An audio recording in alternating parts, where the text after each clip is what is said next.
Olá, pessoal, aqui é a professora Deriane Gomes e hoje nós vamos falar a segunda parte da nossa fisiologia do sistema cardiovascular.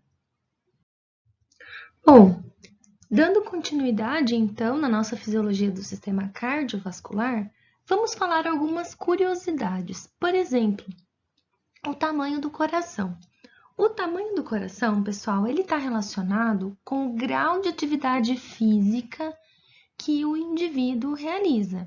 Então, por exemplo, o tamanho do coração, ele vai variar aí de 0,3% do peso corporal em um indivíduo sedentário até 1% ou um pouco mais de 1% do peso corporal em indivíduos com alta atividade física. Então, por exemplo, um suíno sedentário, ele vai ter aí seu coração pesando 0,3% do total do seu peso corporal.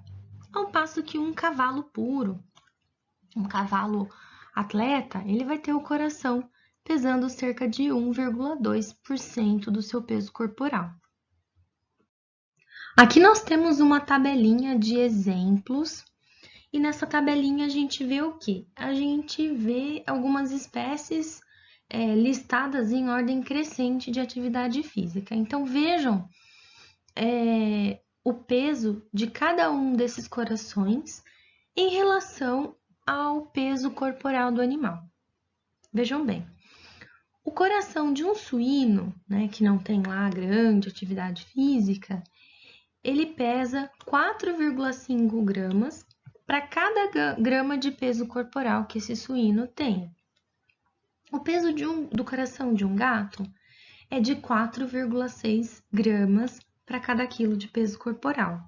Do bezerro, é de 5,4 gramas. Do humano, 5,9 gramas.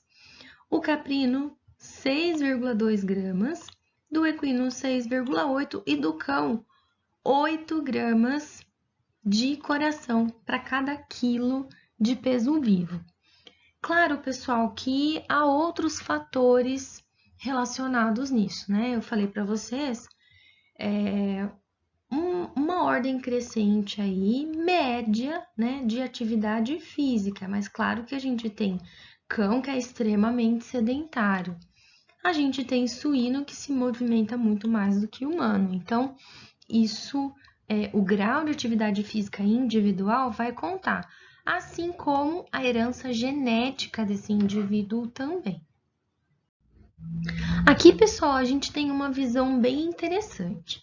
Observem que se eu fizer uma secção transversal nesse coração, né, na altura das válvulas, nós vamos observar que, enquanto as válvulas atrioventriculares estiverem fechadas, as válvulas semilunares estarão abertas, né? Então, a gente tem aqui, né, a tricúspide, porque ela possui 3 folhetos, e a bicúspide, né, composta por 2 folhetos.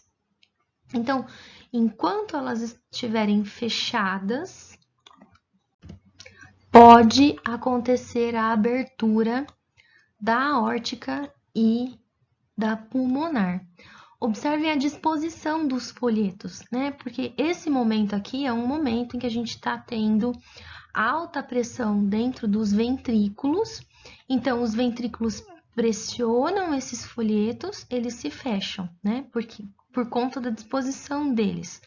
Eles estão formados como se fossem conchas direcionadas para o ventrículo. Enquanto esse mesmo aumento de pressão proporciona, então, a abertura dessas outras duas válvulas por conta aí da disposição dos folhetos delas. E no momento da diástole, a gente tem o inverso. A gente tem a abertura das válvulas atrioventriculares, porque o ventrículo está sendo preenchido por sangue nesse momento, e fechamento das válvulas lunares, semilunares. Bom, pessoal, a fração de sangue que é bombeada para os diversos tecidos, ela é diferente, variando de um tecido para outro. Vejam bem, no coração, né, para o coração, a gente tem aí 5 a 10% do sangue sendo bombeado. O cérebro, de 1 a 4%. Os rins recebem de 10 a 20%, o fígado de 20 a 30%, o trato gastrointestinal de 10 a 30%, nossa pele recebe 4%, 4 a 8%, os ossos e músculos 20 a 50% e os outros tecidos 10%. E aí vocês podem falar, epa, essa matemática não está fechando. O que está acontecendo? Pessoal, a porcentagem vai depender do grau de atividade desse sistema. Então, o sistema que estiver necessitando de maior aporte sanguíneo naquele momento, ele vai receber. Então, por exemplo, se você está em jejum, não tem por que destinar 30% do seu sangue para o trato gastrointestinal. Ele vai receber apenas 10%. Agora, se você acabou de comer aquele pratão de feijoada, pode ter certeza que os 30% ainda será pouco para ele, tá? Então, pessoal, varia de acordo com a atividade, com o grau de atividade que esse sistema está realizando no momento. Bom, vamos entrar agora em um outro assunto dentro do sistema cardiovascular. Nós falamos bastante sobre o coração, agora nós vamos falar sobre os vasos sanguíneos. Bom, pessoal, e sobre os vasos sanguíneos, nós vamos começar então apresentando a classificação dos vasos sanguíneos. O primeiro item da nossa classificação são as artérias elásticas, que são quem? A aorta e a artéria pulmonar. Por que elas recebem o nome de artérias elásticas? Porque elas são artérias distensíveis, uma vez que existe elastina na composição delas. E isso vai fazer o quê? Isso vai ajudar ela, vai permitir essas artérias a conseguirem expandir o seu volume, né? Elas vão aumentar o seu volume quando ocorrer, então, a sístole. Durante a sístole, o que acontece? A gente tem uma ejeção de volume do ventrículo para essas artérias, né? Então, elas precisam aumentar de volume para comportar esse sangue que elas acabaram de receber. Em seguida, durante a diástole, elas retornam ao seu volume normal. Isso tudo graças à elastina, que faz parte da composição delas. Nós temos algumas artérias que são chamadas de artérias musculares. São as artérias poplítea, radial, cerebral e as coronárias. Elas recebem esse nome porque elas têm uma parede muscular bastante espessa e isso ajuda a impedir o colabamento delas.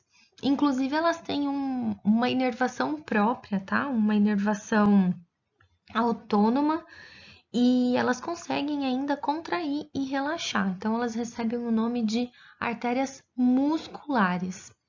Nós temos ainda os vasos de resistência, que são as artérias menores e as arteríolas. Esses vasos de resistência, eles funcionam como se fossem uma torneirinha, regulando então o fluxo para alguns tecidos.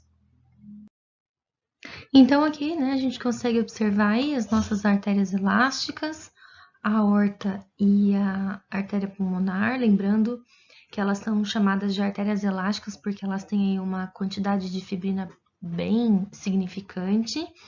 As artérias musculares, né? E no caso da artéria muscular, o que a gente tem que mais chama a atenção é a camada muscular dela. E as arteríolas menores aí, as artérias menores, que atuam na regulação do fluxo sanguíneo de um tecido. Nós temos ainda os vasos de troca, que na verdade são os capilares, e eles são chamados de vasos de troca porque eles têm uma única camada de célula endotelial.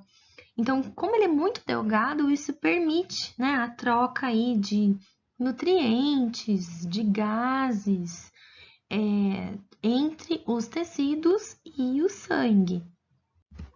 Nós temos as anastomoses arteriovenosas, que na verdade são comunicações entre arteríolas e vênulas, e isso vai ser utilizado quando for necessário fazer aí a regulação térmica.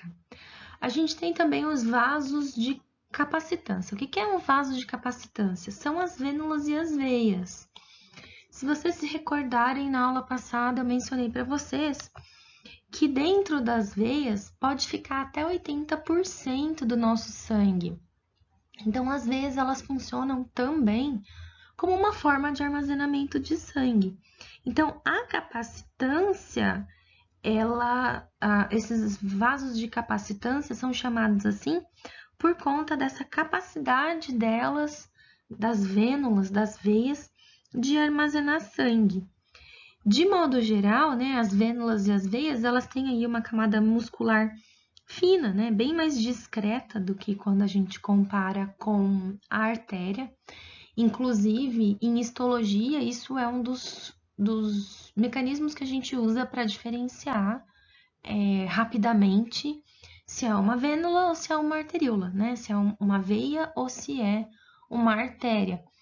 Normalmente, a veia, num corte histológico, ela fica parcialmente colabada, ela fica oblíqua, né? Ovalada. E a artéria costuma manter aí a sua morfologia original, ela costuma ficar arredondada, porque a camada muscular é mais exuberante, digamos assim, né? Então, por conta dessa capacidade, às vezes elas armazenam aí pelo menos 2/3 do sangue do corpo.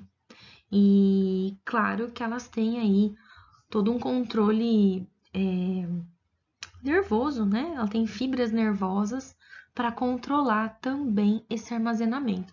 E uma das coisas que ajuda nesse armazenamento é que as veias elas possuem válvulas também, né? Elas possuem válvulas que impedem o sangue de retornar para as posições mais baixas. Um detalhe interessante é que eu mencionei para vocês, né, que as arteríolas elas estavam envolvidas aí no controle de fluxo sanguíneo para os tecidos. Isso é possível devido a diversos fatores. Um deles é a presença desses esfínteres pré-capilares. Então, o que acontece? Dependendo da disponibilidade de sangue, não são abertos todos os esfínteres ao mesmo tempo. Então, os tecidos que estiverem apresentando maior hipóxia, né, eles são aí privilegiados, né, os esfínteres deles são abertos e os outros podem ser fechados. Claro que isso não é permanente, né, isso vai sendo alternado, mas é um mecanismo que o corpo desenvolveu, o organismo desenvolveu para conseguir salvar o tecido como um todo, né? Então, ele pode fazer aí uma regulação mais fina de onde o sangue está sendo entregue em cada momento. Nós temos aqui, então, 2 exemplos, né? O primeiro exemplo, no qual todos os esfínteres pré-capilares estão abertos, então, observem que a gente tem um fluxo livre por todos os capilares, e aqui no segundo caso, os esfínteres pré-capilares estão contraídos, e por conta disso, a gente tem apenas uma via na qual está ocorrendo o fluxo sanguíneo, as outras estão aguardando aí a normalização do fluxo. E o que é o fluxo sanguíneo? O fluxo sanguíneo é a quantidade de sangue que passa num determinado ponto por um período de tempo. Então, a quantidade de sangue que passa naquele local por segundo, por minuto e assim por diante. Aproveito para lembrar para vocês o que é resistência. Resistência é quando o vaso, né, o impedimento que o vaso oferece contra a passagem do fluxo. Então, lembre-se que a resistência também está ligada ao calibre do vaso. Então, se o vaso está sofrendo vasodilatação, ele oferece menos resistência à passagem do sangue. Quando ele está em vasoconstrição, ele oferece mais resistência à passagem do sangue. E a condutância é a quantidade, né, de sangue que passa por um determinado vaso. E já que a gente está falando, então, né, nós mencionamos os capilares, eu quero lembrar vocês, então, que os capilares, eles são bem delgados, eu só tenho endotélio compondo aí as camadas, né, desse capilar. Ele só tem uma única camada, que é a camada endotelial, para permitir, então, o quê? Para permitir a troca entre o sangue e os tecidos mais facilmente, né? Então, lembrando de novo, né, eu tenho apenas as células endoteliais aqui, a camada endotelial aqui nesses capilares. E ainda nessa camada endotelial, a gente observa alguns pequenos espaços para permitir aí, quando necessário, a passagem de células do sangue para os tecidos, somente quando necessário. Bom, pessoal, então é no capilar que vão acontecer as trocas gasosas e trocas de nutrientes entre o sangue e o líquido intersticial. Então, no início do capilar, na porção arterial do capilar, o que a gente observa? A gente observa que acontece filtração do sangue. Então, eu tenho saída, né, de líquidos e juntamente de substâncias para os tecidos. Isso acontece por quê?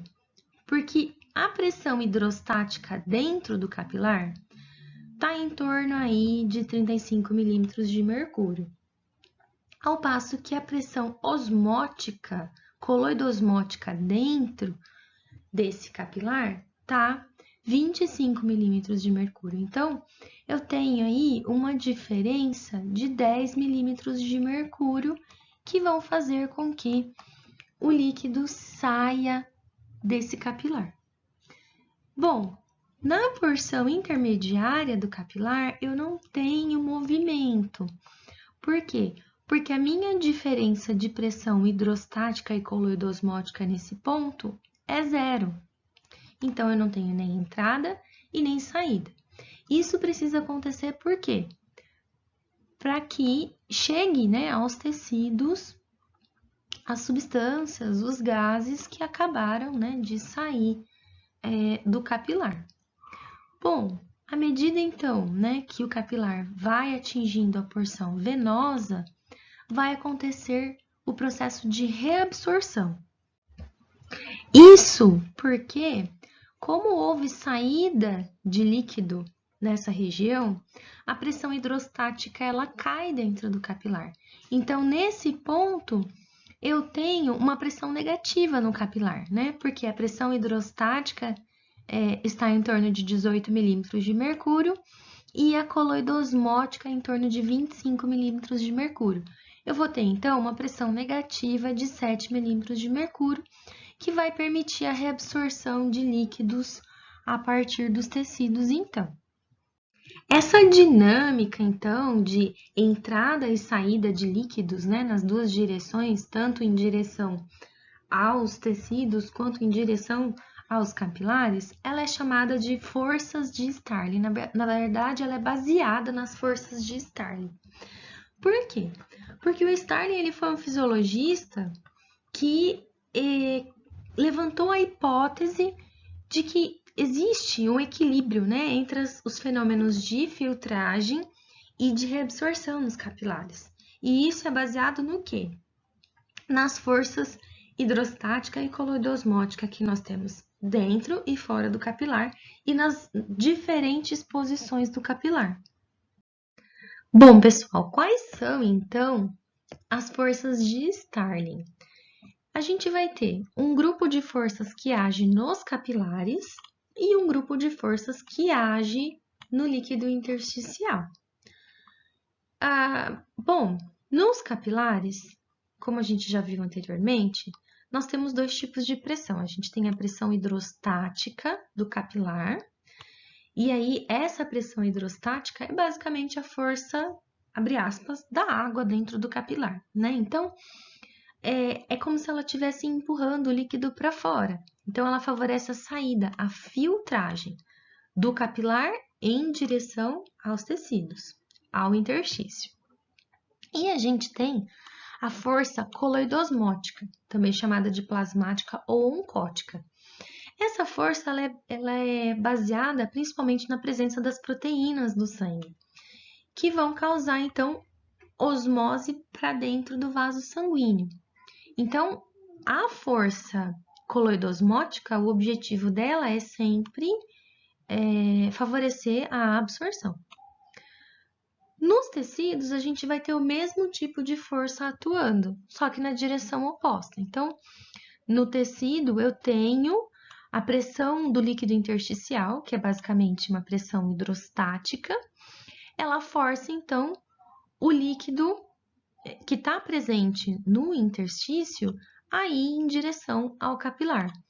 E a gente tem a pressão coloidosmótica no líquido intersticial, que faz, então, o quê? Osmose. Ela abre aspas, né? Puxa a água em direção a ela. Então, o resultado da pressão coloidosmótica é fazer com que, então, a água venha em direção ao líquido intersticial.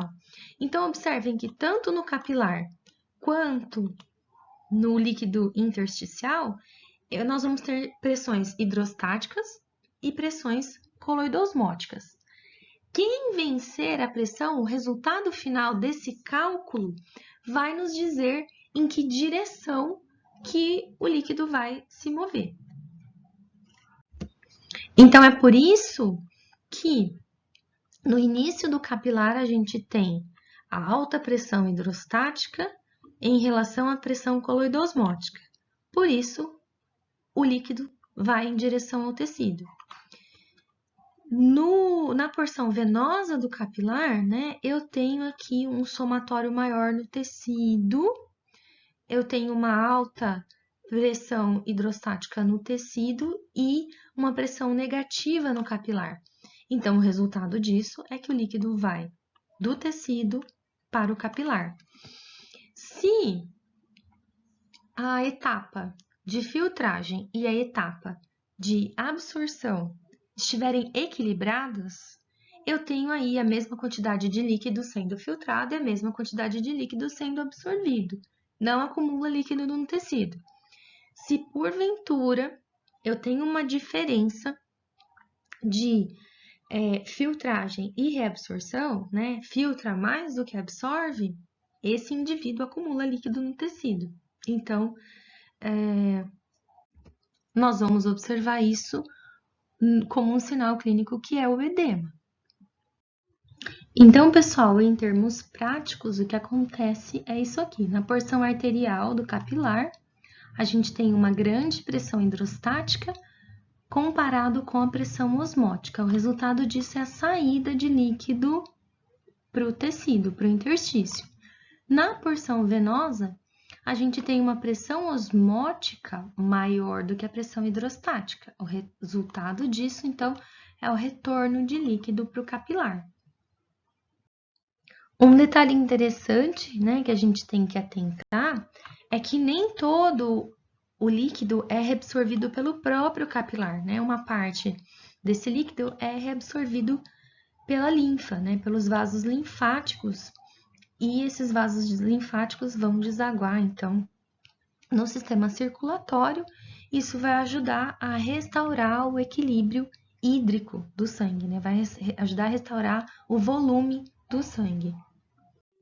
Então, esse esquema ele é ótimo porque ele mostra pra gente que o sistema de capilares linfáticos, né, aqui em amarelinho, ele está sempre acompanhando, está sempre próximo aí dos sistemas de capilares sanguíneos, né? Então, ele ajuda a drenar o restante do volume de líquido que saiu do vaso sanguíneo e, porventura, ficou retido no tecido.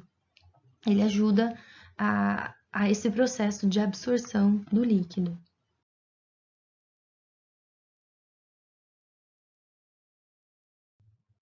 Bom, pessoal, vamos ver agora, então, alguns mecanismos relacionados com a pressão.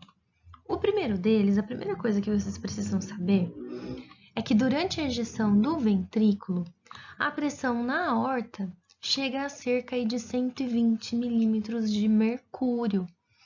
Nesse mesmo momento, a pressão nas grandes veias ela está em torno de zero. Bom, isso é bom. Por quê? Porque o sangue se desloca, é como se fosse um encanamento. Então, ele vai do local de maior pressão para o local de menor pressão. Isso significa que nesse momento ele vai se dirigir das artérias para as veias. Bom, no intervalo entre duas ejeções ventriculares, essa pressão cai. Ela cai para quanto? Ela cai para cerca de 80 milímetros de mercúrio. Então, esse é aí o 120 por 80 que todo mundo espera quando usa o esfigmomamômetro, tá? Para aferir a pressão arterial. De modo geral, o volume de sangue presente dentro do corpo, ele gira aí em torno de 7%. Então, isso é variável, 6%, 7%, um pouquinho mais, tá? Mas é um valor médio aí, esse volume de sangue que o indivíduo tem dentro do corpo. Como eu falei para vocês, 2/3 está dentro das veias e das vênulas. E a gente vai ter aí 11% nas artérias e 5% nos capilares. Completando então aqui, pessoal, os dados apresentados, olha, a gente tem 61% dentro de veias e vênulas, 61% do sangue. A gente tem 12% do sangue na circulação pulmonar, 9% do sangue está presente no coração. Nas artérias, arteríolas e capilares, então, a gente vai ter 12% do sangue presente nesses locais. Pessoal, a gente tem um detalhe interessante, que é aí a velocidade com que o sangue flui dentro de um vaso sanguíneo. Então, eu quero que vocês observem que quanto maior o calibre de um vaso sanguíneo, maior a velocidade que o sangue flui dentro dele. À medida que esse calibre vai reduzindo, né? A velocidade vai reduzindo também. E aí, quando o sangue chega nos capilares, a velocidade chega muito próxima de zero, porque o sangue tem que passar ali lentamente para permitir as trocas. E aí, inicia-se então, né, o sistema venoso, a fração venosa do sangue, e observem que o diâmetro dos vasos começa a aumentar, então assim a velocidade de fluxo desse sangue também passa a aumentar, até chegar então na veia cava, que vai desaguar o coração, né? Então, vai desaguar no coração. Então, observem que a gente tem uma relação entre o diâmetro do vaso sanguíneo e a velocidade que o sangue flui dentro dele. Pessoal, a pressão arterial, propriamente dita, ela é controlada aí por uma série de fatores, né? Ela depende de uma série de fatores. O primeiro deles é que o coração esteja com a sua ação bombeadora funcionando perfeitamente. O segundo fator que interfere na pressão arterial é a resistência periférica, ou seja, a resistência das paredes dos vasos sanguíneos. O terceiro fator é a viscosidade do sangue, né? Que um sangue muito viscoso vai dificultar aí seu fluxo. O quarto fator envolvido é o volume de sangue que eu tenho dentro do sistema cardiovascular. Então, novamente, imaginem como um encanamento, sistema vascular. Se eu tenho pouco volume dentro desse encanamento, a pressão tende a cair, né? Imaginem a pressão da água que sai na torneira. Se eu tenho grande volume de sangue dentro desse encanamento, a pressão tende a aumentar.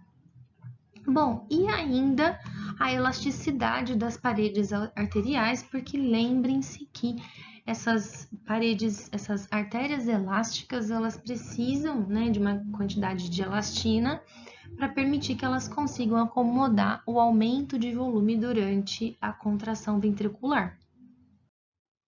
Uma das formas que a gente tem, então, de controle, de monitoramento interno da pressão são os baroreceptores. São receptores, né? São terminais sinápticos modificados que detectam pressão e estão localizados aqui no seio carotídeo e no arco aórtico. Então, quando há aí aumento de pressão, de pressão arterial, esses receptores são pressionados e o sistema nervoso central fica sabendo, então, que está havendo um aumento de pressão nesses locais. E para controlar a pressão, pessoal, nós utilizamos então alguns mecanismos controladores. Entre eles, a gente tem o sistema vasopressina, que é, na verdade, o hormônio antidiurético, o sistema renina-angiotensina-aldosterona, que todo mundo já ouviu falar nesse sistema alguma vez na vida, e nós ainda temos o fator natriurético atrial. Todos esses mecanismos controladores, eles são ativados quando a gente tem uma diminuição do débito cardíaco. Bom, pessoal, como funciona o sistema vasopressina, que é o ADH, hormônio antidiurético? Funciona da seguinte forma. Quando ocorre uma diminuição na pressão sanguínea, né, ocorre uma diminuição no volume de sangue, consequentemente eu tenho uma diminuição na pressão sanguínea. Aqueles baroreceptores que estão aqui no arco da aorta ou na carótida, eles detectam essa alteração de pressão, essa redução de pressão, porque eles estão deixando de ser estimulados. E aí, essa informação segue pelo nervo vago até o sistema nervoso central. Bom, nesse momento, o hipotálamo produz o ADH, que é secretado pela hipófise. Uma vez, então, né, que a hipófise secretou o ADH, o que ele vai fazer? Ele vai reduzir a excreção de água pela urina e ainda vai aumentar a reabsorção de água. Então, o nível, né, o volume sanguíneo retorna ao normal, consequentemente normalizando a pressão arterial. Bom, pessoal, esse mecanismo de controle da pressão pelos baroreceptores, ele é um mecanismo bem rápido, tá? Então, ele dura aí cerca de 2, 3 minutos. Depois disso, os baroreceptores se adaptam. Então, não é um mecanismo muito duradouro. Agora, o nosso segundo mecanismo, que é o sistema renina-angiotensina-aldosterona, ele é um mecanismo que demora um pouco mais para entrar em ação, porém ele tem uma ação mais prolongada. Então, funciona da seguinte forma. Uma vez que ocorreu uma queda de pressão arterial, né, então o rim ele detecta quando a gente tem uma queda de pressão, normalmente abaixo de 100 milímetros de mercúrio. Nesse momento, ele secreta renina. A renina, ela converte o angiotensinogênio, que foi produzido pelo fígado, né, mas que está no sangue nesse momento, ela converte ele em angiotensina 1. A angiotensina 1, ela sofre ação da ECA, que é a enzima conversora de angiotensina, que está lá nos pulmões. Então, a ECA, ela converte a angiotensina 1 em angiotensina 2. A angiotensina 2 faz com que as adrenais liberem a aldosterona. A aldosterona ela vai fazer o quê? Ela vai promover retenção de sal e, consequentemente, retenção de sódio, e, consequentemente, aumento da pressão arterial. A angiotensina 2 também vai ter uma ação de promover aumento da pressão arterial. A angiotensina 2, pessoal, ela vai ter uma série de efeitos que são importantes. Ela vai promover vasoconstrição para auxiliar no aumento da pressão arterial. É ela que vai fazer, então, o estímulo para a liberação da aldosterona lá na adrenal. Ela aumenta a sede, ela aumenta o apetite por sal. Ela vai estimular, né, a liberação de epinefrina. Ela estimula a liberação do ADH, que é a vasopressina, o hormônio antidiurético. Então, ela tem aí diversas funções. A aldosterona também. ela consegue promover reabsorção de sódio, ela consegue promover secreção de potássio e de hidrogênio nos túbulos renais, né? Então, como ela promove reabsorção de sódio, a gente tem uma reabsorção concomitante de água e, consequentemente, também temos aumento da pressão arterial. Então, observem que, embora a gente tenha aí várias etapas, né, vários metabólitos envolvidos nisso, metabólitos não seria uma palavra adequada, perdão, várias substâncias, né, envolvidas nisso, elas não estão, nós não temos essa cascata à toa, né? Cada um desses mediadores, desses intermediários aqui, eles vão ter funções para ajudar no aumento da pressão arterial. Então, aqui mais uma vez, pessoal, evidenciando isso que a gente acabou de falar. Uma vez que acontece, então, uma redução da pressão arterial, a gente tem uma diminuição na perfusão do aparelho justaglomerular renal, e aí o rim responde secretando a renina. A renina converte o angiotensinogênio, que foi produzido pelo fígado, mas que está no sangue, em angiotensina 1. A angiotensina 1 sofre, então, a ação da ECA, a enzima conversora de angiotensina. A ECA é produzida pelos pulmões e converte a angiotensina 1 em angiotensina 2. A angiotensina 2 tem uma diversidade aí de funções, então ela aumenta a atividade simpática, ela aumenta a absorção de sódio e cloreto pelos túbulos renais e aumenta a excreção de potássio, né? Então, como ela aumenta a absorção de sódio, consequentemente, ela aumenta a retenção de água também. Bom, ela promove aí vasoconstrição das artérias, né? E isso promove aumento de pressão arterial. Lembrem-se que a resistência periférica é um dos mecanismos, né, envolvidos na pressão arterial. Ela estimula a secreção pela hipófise da vasopressina, né, que é o ADH, hormônio antidiurético, que aumenta aí a reabsorção de água, reduz a excreção e aumenta a absorção de água pelos rins.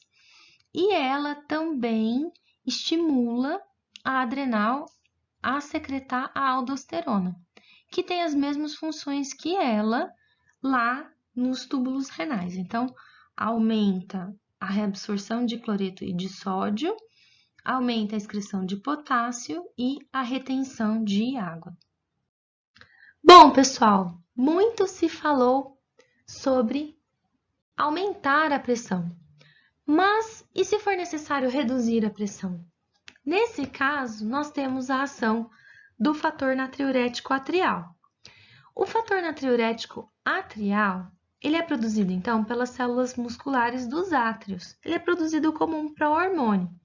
Quando a gente tem aumento da pressão, a gente vai ter, então, a quebra desse pró-hormônio, né, em fator natriurético atrial, na sua forma de peptídeo ativo. Então, isso acontece quando a gente tem uma distensão mecânica da parede do átrio. Bom, esse fator natriurético atrial, ele vai fazer o quê? Ele vai promover vasodilatação da arteríola aferente do néfron, porque o objetivo dele é aumentar a filtração glomerular. Consequentemente, a gente tem aumento de volume da urina. Se eu tenho aumento de volume da urina, eu tenho perda de água. Consequentemente, redução do volume sanguíneo. Então, eu tenho diminuição da pressão arterial. Bom, pessoal, por hoje é isso. Quaisquer dúvidas, fiquem à vontade para falar comigo. E a gente se vê, então, na última parte do sistema cardiovascular. Até a próxima!